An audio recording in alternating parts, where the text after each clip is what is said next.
Boker Tov ou Beshem Hashem Naaseh Venatzliach. Nous sommes aujourd'hui le mercredi 2 du mois d'avril et déjà le Dalet du mois de Nissan. Chaim Tovim ul Shalom. Ce chiot nous est offert gracieusement par Mima Ouzan, Shachem Ouzan. Donc Bezrat Hashem, Bracha, Revacha, Vatzlacha. Ce jour est dédié pour l'avenue du Melech HaMashiach de nos jours. Pas plus que ça, Mamash, pour ce mois de Nissan.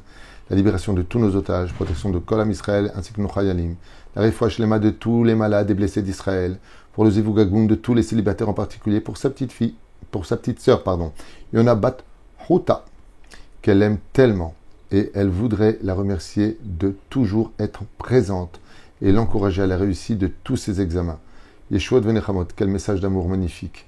Que tout se passe bien. Merci au Rav Tuitou pour ses shiurim, tous ses shiurim au quotidien et son investissement pour le Ham Israël. Merci à vous, que Dieu vous bénisse. Mima, vous êtes une grande neshama. Et c'est pour cela que je vous accorderai le shiur basé sur un des plus grands tzaddik de l'histoire d'Israël, le Or HaChaim HaKadosh, la lumière de la vie, Rabbi Chaim Ben Attar, Zecher Tzaddik ve Kadosh Livracha, qui va nous expliquer sur un verset de la Torah, lui qui était le Masher de son époque, le Masher Vadaï. Il aurait pu se dévoiler si on était méritant, comme l'a confirmé le Baal Shem Tov, contemporain de Rabbi Chaim Ben Attar. Alors sans plus tarder, nous allons, Bezrat Hashem, avoir une pensée pour vraiment, comme vous l'avez dit, tous nos otages, tous les malades, tous les blessés. C'est très important de penser aux Zivugagoun. Il y a beaucoup de filles en Israël qui cherchent absolument à se marier. Et c'est pas évident. Trouver ne serait-ce que quelqu'un de normal aujourd'hui, c'est pas donné facilement. De vérifier les origines, de vérifier si vraiment tout le monde est juif, de vérifier et de pouvoir même se marier. C'est pas évident. Tout est devenu un challenge. Mais encore une fois, rien n'est impossible, la preuve en est. Il y a beaucoup de mariages aussi, chaque jour. Toda Lael. Dans ce nouveau livre, troisième livre de la Torah, le livre de Vaïkra, il est stipulé là-bas dans son premier chapitre, deuxième verset. Vaïkra el Moshe vaïdaber elav, Adonai elav. Donc, il appela Moshe et il s'adressa à Moshe en ces termes. Donc, Dieu s'adressa à lui, il lui dit, parle aux enfants d'Israël et tu leur diras, Adam qui akriv mikem korban. Celui qui parmi vous, en tant qu'homme, Adam, voudra apporter un korban. Rabbi Chaim Ben Attar, surtout Egan Alechem El Kol Am Israël, et où tout demande de Mimazan, Bezrat Hashem Uzan, on dit en hébreu, nous dit comme cela. Aderer Remez Nifla et Akesher Sheyesh Ben Shte Apsukim Alalou. Il dit il y a un lien très particulier entre le fait que Moshe fut appelé par Akadosh Baruch Hu et que de l'autre côté, il demande à chaque homme de faire un sacrifice qui vient de lui. Quel rapport? Ben Israël Raou, Aïn Be'aïn, car les enfants d'Israël ont vu de leurs propres yeux. Ad Kama Kadosh Hu Mechavev et Moshe Rabbeinu. À maintes reprises, combien Akadosh Baruch Hu aimait particulièrement Moshe Rabbeinu. Dieu l'appelle. Vaikra el Moshe, Vaidaber Hashem elav. Quand on appelle quelqu'un, qu'on a envie de lui parler, c'est qu'on a un peu plus qu'une considération. On a même de l'amour pour lui. Ça ne veut pas dire de l'amour être amoureux, non. De l'amour, on l'aime, on aime ce personnage. Et donc les enfants d'Israël, nous dit Rabbi Chaim Ben Attar, se sont rendus compte Kama Hashem aime Moshe Rabbeinu. Combien Dieu il aime Moshe Rabbeinu. Et d'où est-ce qu'ils se sont basés pour savoir combien Moshe était aimé par Hashem? Regardez bien dans la Torah. À maintes et maintes reprises, quand la femme de Manoah, dans le 13e chapitre de Shoftim, Dieu parle et lui dit qu'elle va avoir un enfant qui doit être nazir depuis son ventre et patati patata. C'est un ange. C'est pas Dieu. C'est un ange de Dieu qui vient s'adresser. Yoshua bin Nun parle à un ange dans le livre de Yoshua. Mais là, il y a une particularité. Ils entendent Hachem lui-même parler avec Moshe. Vezeo Chacha. Que le Créateur du monde, quand il s'agit de Moshe Rabbeinu, c'est lui-même qui s'adresse à lui. Il ne passe par personne, ni des signes, ni des simanim. Beatzmo ou birvodo. Bechol paam ayakajru beatzmo birvodo korelo. Et il parlait avec lui face à face. Mitor mishkan haedut. À l'intérieur même de l'arche d'alliance. Comme c'est marqué, Vaikra el Moshe vadaber Hashem elav. C'est marqué, il l'appela et Dieu lui-même parlait avec lui, non pas par l'intermédiaire de Kedvar Ish El Chavero. comme deux amis qui étaient sincèrement là, l'un pour l'autre. Et Ksharou Israël et Godel à Kirva. Et quand les enfants d'Israël ont vu combien Dieu aimait Moshe Rabbeinu, combien il considérait Moshe Rabbeinu, combien Dieu lui-même, sans passer par qui que ce soit ni des anges, mais lui-même il l'appelait. Zachan et Moshe Rabbeinu etzel HaKadosh Baruch Hu, Hayut Meim. Ils ont dit, mais même Avraham, Yitzhak, Yaakov, c'est des anges qui apparaissaient. Qu'est-ce que Moshe Rabbeinu, il a eu de plus que les autres? Pourquoi un tel amour, une telle préférence de proximité, tel qu'on peut le vivre dans la Torah? Très grande question de Rabbi Chaim Ben Attar sur pourquoi. Alma velama zacha Moshe Rabbeinu lekach. Et les enfants d'Israël ont posé la question. Quel est le matkon, la recette pour arriver à un tel degré d'une protection divine de Dieu lui-même et non pas d'un ange, alors que Michael, Uriel, Gabriel, Raphaël, les anges, il y en a beaucoup. Pourquoi Dieu lui-même l'appelle? Dieu lui-même lui parle. Parce que Dieu l'aime particulièrement. Ok. Et en cela, il est marqué, de façon allusionnée, Daber el ben Israël, parle aux enfants d'Israël, Ve'amarta alehem, et tu leur diras, Adam qui écrive Mikem, celui, Adam, qui écrive Mikem, qui voudra faire un sacrifice de lui-même. Au niveau du pshat, veut dire, prends un sacrifice qui t'appartient, un mouton, et amène-le, par exemple. Mais en réalité, le mot Mikem veut dire de toi-même. C'est-à-dire que toi-même, tu sois le sacrifice. Que tu te sacrifies pour qui et pourquoi? Réponse. Klomar, Tagid vetomar livni Israël, va et dis aux enfants d'Israël. Vous qui voyez de vos propres yeux que moi-même, Dieu, je parle avec Moshe, aussi vous pouvez avoir ce même mérite. Mais karev oto ela avec irva ve'avagdola. Si vous voulez mériter un amour qui se dévoile particulièrement, c'est pas compliqué.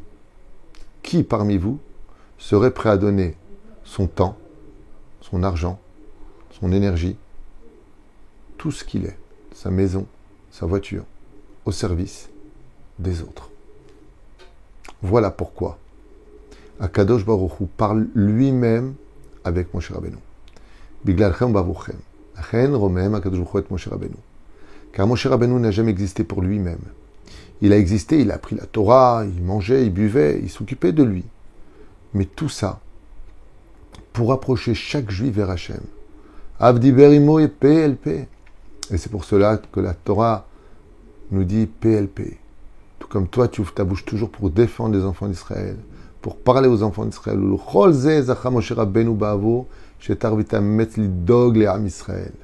Rabbi Chaim Ben Attar nous livre un secret. Vous savez que ce secret-là, c'est le plus grand libérateur des mazals bloqués. Oui. Si des fois tu vois que ta vie, ça bloque, tu ne trouves pas pour te marier, tu ne trouves pas pour ta parnassa, tu ne trouves pas pour une maison, comment tu peux faire? Nos sages nous disent de mémoire bénite, va t'occuper des autres, deviens gabaï de Beth Knesset, range les livres, apporte de la nourriture, fais du volontariat. Inquiète-toi, par exemple, il y a une rue, tu sais qu'ils n'ont pas mis les tefilines, prends une paire, va leur mettre les tefilines. Va distribuer des livres de Rabbeinu, va distribuer des enseignements. Partage tout simplement les cours que tu écoutes. Ils t'ont parlé, partage. Fais connaître la Torah. Peut-être que ça ne va pas changer 100 personnes, mais peut-être qu'une seule personne va faire tchouva. Peut-être qu'une seule personne va se remettre en question. Peut-être qu'une seule personne sur 1000 personnes va prendre une mitzvah. Dans le ciel, c'est un tremblement de terre. Dans le ciel, c'est un zazoua extraordinaire. Toi, tu dois faire ce que tu as à faire. Rien qu'une personne devienne droite, qu'elle arrête de voler, qu'elle arrête de mentir, qu'elle arrête par ton mérite, parce que tu as participé, tu es un maillon de cette chaîne. Vous savez que quand un maillon casse, c'est toute la chaîne qui tombe. Bezé Perouch Adavar. Rabbi Chaim Ben Attar nous dit, Kol tircha ma'amatz. Sache, toi enfant d'Israël, que le moindre effort fourni, le moindre accomplissement qui vient de ta part et qui sera un sacrifice pour toi. Adam Torear Ba'avour Béné Israël. Alors je vous raconte une histoire magnifique qui se passe en Pologne. Un homme avec son épouse avait l'habitude de recevoir du monde tous les Shabbats. Tous les Shabbats. Et il donnait tout. La nourriture, il partageait. Il y avait des matelas dans le salon, dans la salle à manger, dans les couloirs, partout. Il laissait personne dehors. Quel extraordinaire sacrifice de soi-même. Qui pourrait se donner à un tel point que tu te demandes qui dort partout à la maison? C'est pas agréable. Bon, j'ai 3 chambres, je peux recevoir que 2 personnes. Non. Là, tant qu'il y a un endroit où on peut poser un matelas, on le pose et on le met. Ils avaient un principe fondamental. La chambre des parents, par contre, c'était la leur. Toute la maison vous appartient. La chambre, c'est pour ma femme et moi. Et voilà que les difficultés financières, à cette époque en Pologne, étaient de plus en plus difficiles pour les Juifs. Et ces gens-là, qui faisaient tellement de chesed, ont été touchés par cette pluie d'avalanche, par cette situation tellement difficile. Et malgré tout, ils continuent à partager leur pain et leur substance avec tous les invités qu'ils avaient le Shabbat. Shabbat, Yom Tov, Chol HaMoed, ils invitaient. Ils avaient du mal à dire non. Ils disaient souvent à table, regardez, poussez-vous un tout petit peu, il reste encore de quoi mettre un petit tabouret. Viens t'asseoir. C'était tellement dur pour eux.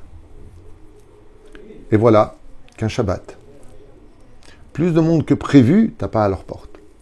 Shalom, on est parti à la synagogue, où est-ce qu'on peut faire Shabbat? On nous a dit que vous receviez, que tout était caché chez vous.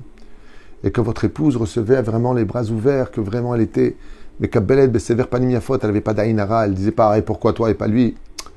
Voilà, donc je voulais savoir s'il y avait une place.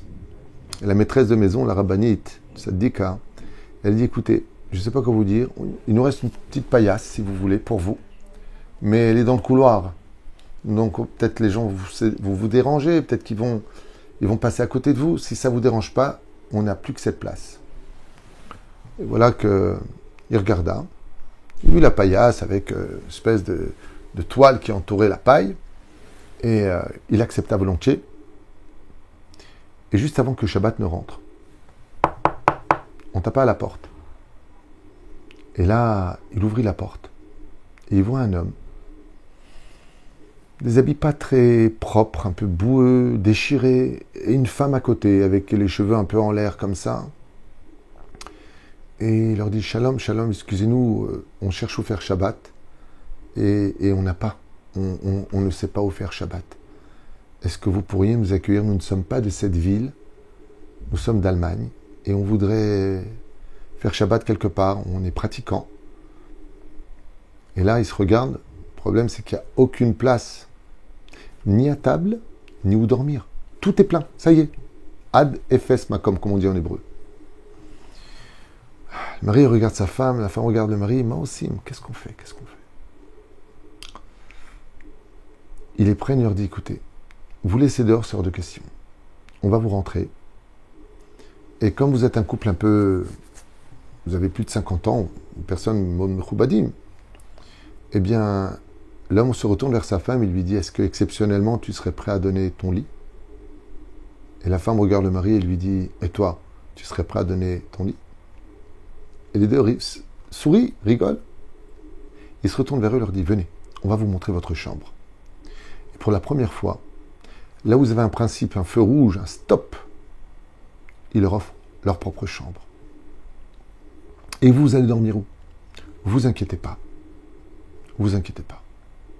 Nous avons une place dans le grenier qui n'est pas du tout adaptée pour dormir là-bas, mais pour la mitzvah, nous allons prendre ça sur nous. S'il vous plaît, veuillez rentrer et nous honorer de votre présence. Ils ouvrent la porte, quelle belle chambre, un lit magnifique, épais. C'est leur petit Gan Eden. C'est là-bas où le couple acceptait de tout laisser aux autres, mais ça, c'est à eux. Ils leur ont donné leur chambre. Et quand ils sont arrivés à table, il l'a placé à la table d'honneur. Et comme il n'y avait plus de place à table, le mari et la femme se sont mis à manger dans la cuisine, discrètement, de goûter un tout petit peu des plats pour faire la misa du Shabbat. Et ils servaient comme Abraham et Sarah. Les femmes étaient servies par la maîtresse de maison et les hommes par cet homme si ordinaire, au cœur si large. Tout le Shabbat s'est merveilleusement bien passé. Eux étaient là en train de les servir. Personne n'a senti de gêne. Vous inquiétez pas, non, ma femme est dans la cuisine. Trouvez toujours des excuses. Et quand est venue la nuit, ils sont montés dans le grenier. Et là-bas, il n'y avait pas de quoi s'allonger. Il y avait des meubles, il y avait des endroits, il y avait des caisses. Il y avait juste de quoi se mettre assis, de replier ses genoux sur soi-même et de dormir. Comme si qu'on était dans une espèce de petite prison, comme ça. Et ce couple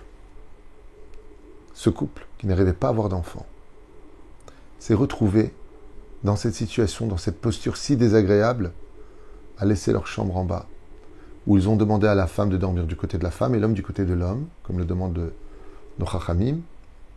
Et malgré toutes les difficultés financières, ils n'avaient pas d'enfants. Ils ont pris cette mitzvah-là, d'exister pour les autres. Puisque nous n'avons pas d'enfants à qui donner tellement d'amour, donnons-le à tous les juifs qui sont nos enfants et une famille.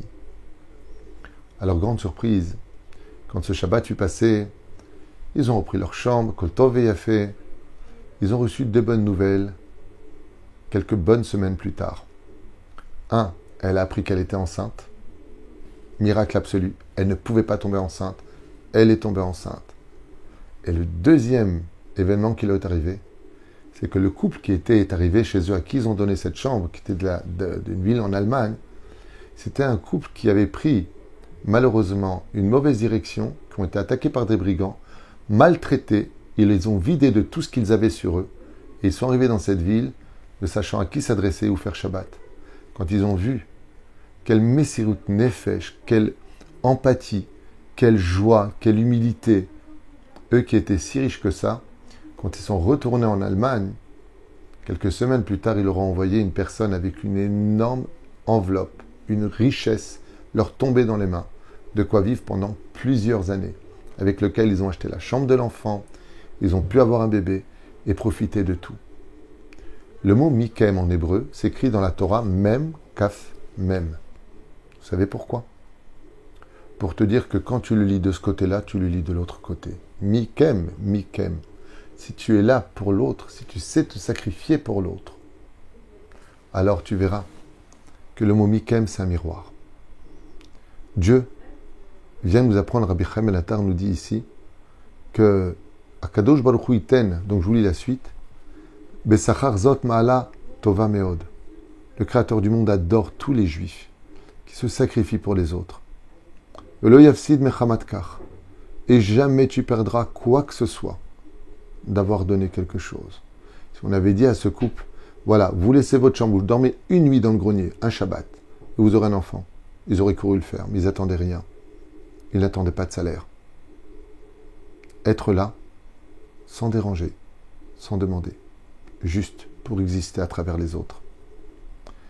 L'Omer Bezrat Hashem, Saprim Beshepa Mahat Nigash Man Deu, El Rabbeinu Chazon Ish, ושאל אותו, ממה כבודו חי, והצדיק השיב, אני חי מלעזור ליהודים. Il rajoute comme ça, un rajout. Et on a posé une fois la question au Chazon Ish, et on lui a dit, de quoi est-ce que vous vivez? La question était au niveau financier. Il a répondu, ani chai mila'azor liYudim. Moi, je vis de quoi? Je vis du fait d'aimer et d'aider chaque juif. Quand ça bloque dans la vie, quand ça bloque au niveau de la parnassa, fais quelque chose pour tes frères et tu verras que ça débloquera très très vite. Bezrat Hashem, d'aider à acheter une paire de tefilines, d'emmener un juif à un cours de Torah. Tout ce que tu peux faire pour quelqu'un d'autre te donnera la possibilité d'avoir une proximité avec Dieu, comme Moshe Rabbeinu nous explique Rabbi Chaim Ben Attar. C'était ça son secret. Dieu appelle Moshe Rabbeinu. Dieu parle lui-même avec Moshe Rabbeinu. Pas d'ange, pas d'intermédiaire, personne. Lama. Pourquoi? Parce que Moshe Rabbeinu veillait constamment au bonheur de chacun de nous. Koutou v'leitraot.